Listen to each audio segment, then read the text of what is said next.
Muy buenas noches, amigos de su programa Academia Virtual de Ajedrez.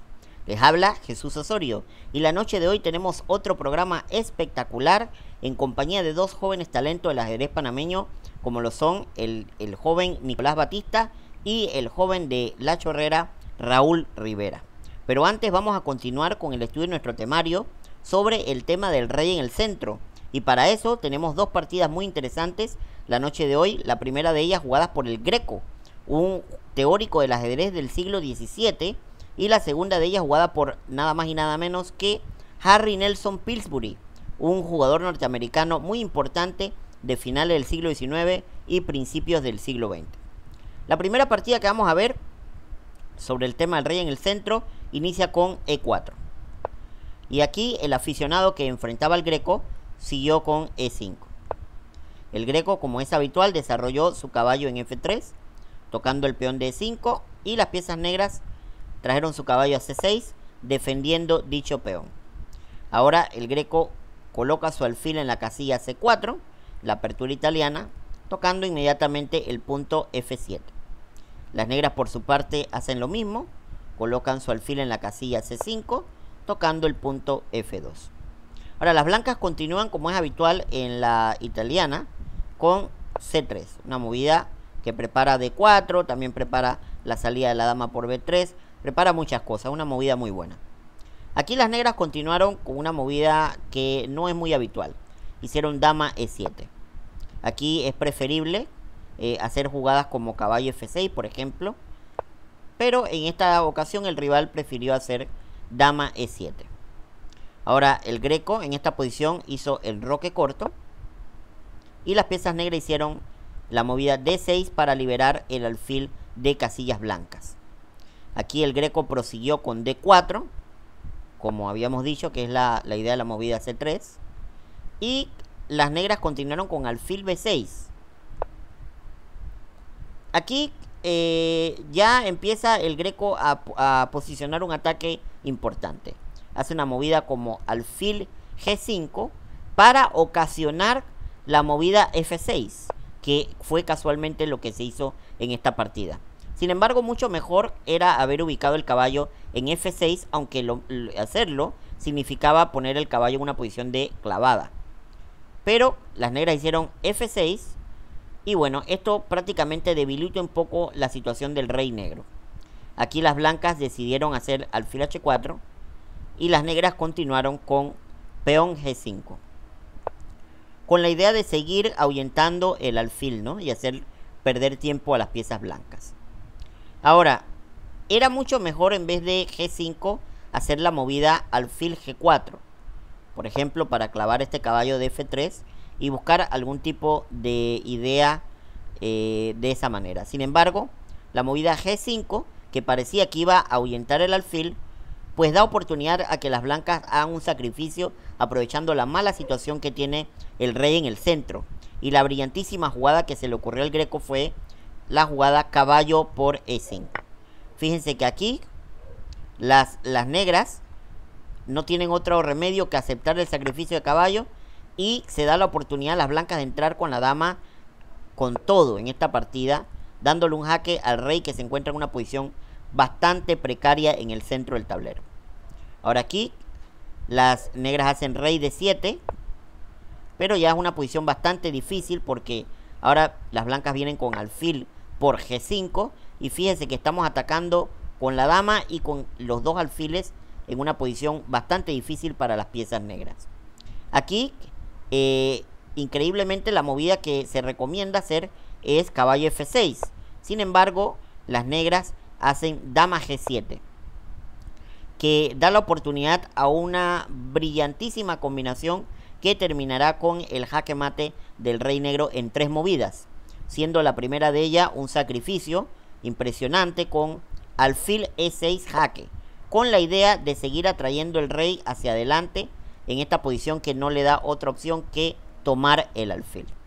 Ahora, cuando el rey toma el alfil, el Greco jugó en esta posición dama E8 jaque, y fíjense que no hay ninguna otra solución más que momentáneamente tapar con alguna pieza, ya sea el caballo o la dama, con cualquiera de las dos que se haga de igual manera, se termina con el jaque mate con peón D5. Fíjense que aquí el rey no tiene ninguna salida y la posición es de jaque mate. Una bellísima partida que muestra la importancia de enrocar nuestro rey en nuestra apertura, ¿no? Para que el rey esté a salvo y no estemos con esa debilidad permanente de tener el rey en el centro. Ahora vamos a ver la otra partida, que es un poco más técnica. Fue jugada por Harry Nelson Pillsbury contra un aficionado en una simultánea a la ciega contra 8 jugadores. Una simultánea a la ciega quiere decir una simultánea en la cual el jugador que da la exhibición no puede ver ninguno de los tableros, sino que solamente se guía por los movimientos. Esta partida inició con el movimiento D4. Las negras continuaron con el movimiento D5. Las blancas continuaron con caballo F3. Y las negras hicieron E6. Aquí hay varios caminos que pueden optar las blancas. Por ejemplo, alfil F4, por decir alguna cosa. C4, por ejemplo. Pero aquí Harry Pillsbury decide continuar con la movida E3. Aquí las negras hicieron caballo F6, continuando con el desarrollo en una posición simétrica. Y las blancas hicieron alfil D3, siguiendo con el desarrollo y poniendo el alfil de repente ya a atacar en caso tal de que el rey se enroque en el flanco de rey. Caballo D7 y las blancas decidieron hacer enroque corto.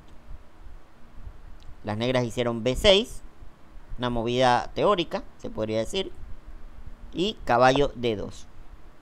Ahora aquí viene la primera imprecisión de las piezas negras. Las piezas negras hicieron el movimiento alfil D6. Pero en esta posición realmente era mejor hacer el movimiento alfil B7 para de alguna forma poder con el peón, el alfil y el caballo atacar el peón, la casilla de E4 e impedir la ruptura de las blancas.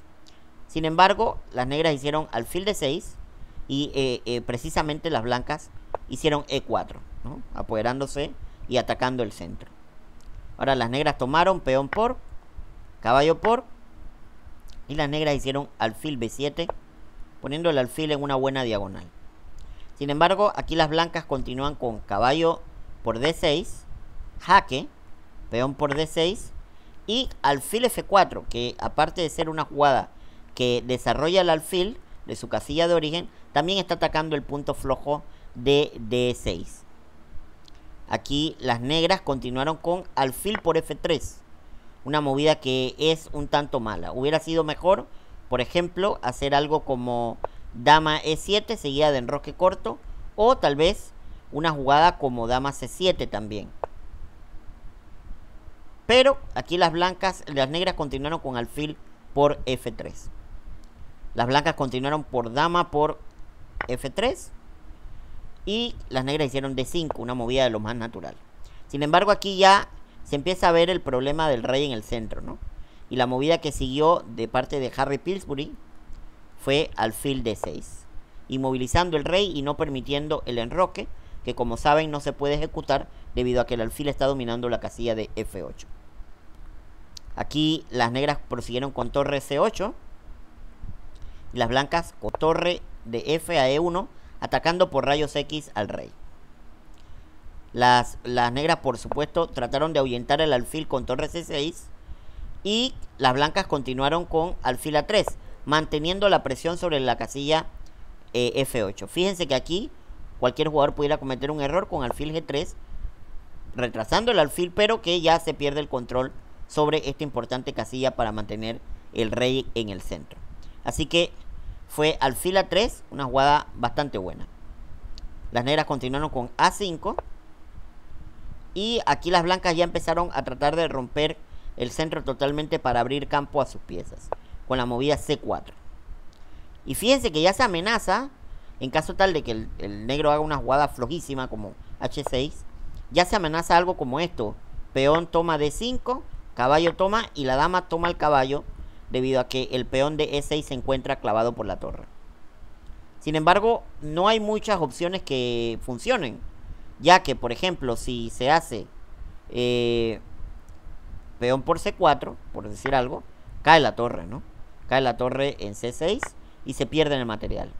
O si por ejemplo también se hace caballo B8, se toma aquí, la dama puede capturar, capturamos con la dama, caballo por, y con alfil B5, pues también terminamos ganando una calidad que sería el cambio de un alfil por una torre.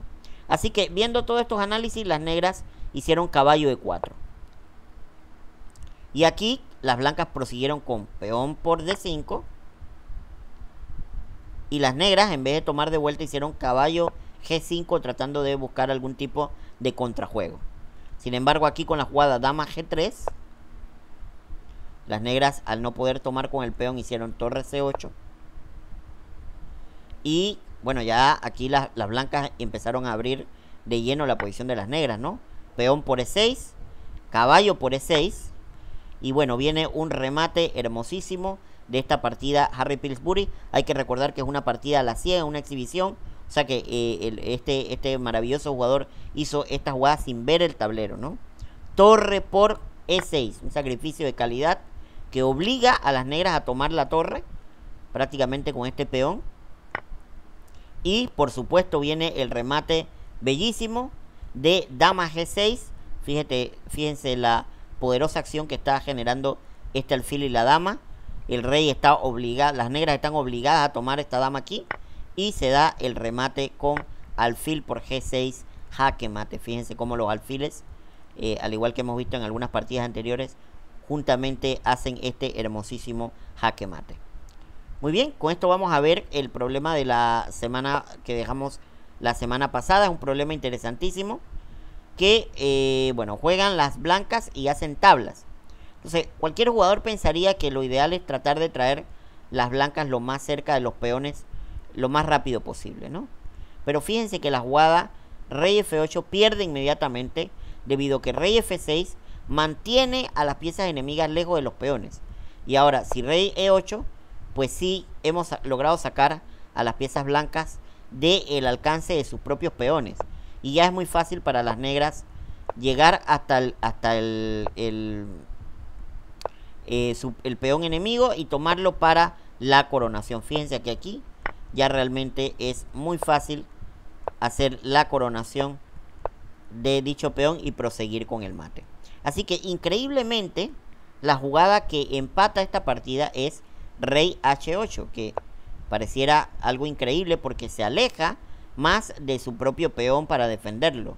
Entonces aquí, si se continúa con esto, pues el rey viene por el otro lado. Fíjense que rey E5, venimos como quien dice siguiendo al otro rey con la idea de inmovilizarlo cuando tome el peón de A2.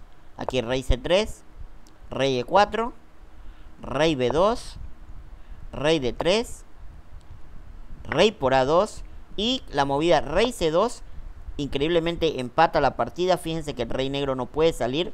Este peón que viene hacia la parte de abajo del tablero está obstruyendo al rey. Entonces rey A1, nos mantenemos aquí en rey C1.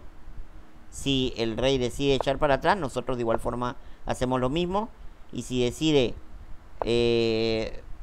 mover su peón, sencillamente cuando nos movemos aquí a C2, la partida es empate por rey ahogado, debido a que las piezas negras no pueden salir de esa posición, pero no hay jaque mate tampoco, así que la partida es tablas inmediatamente.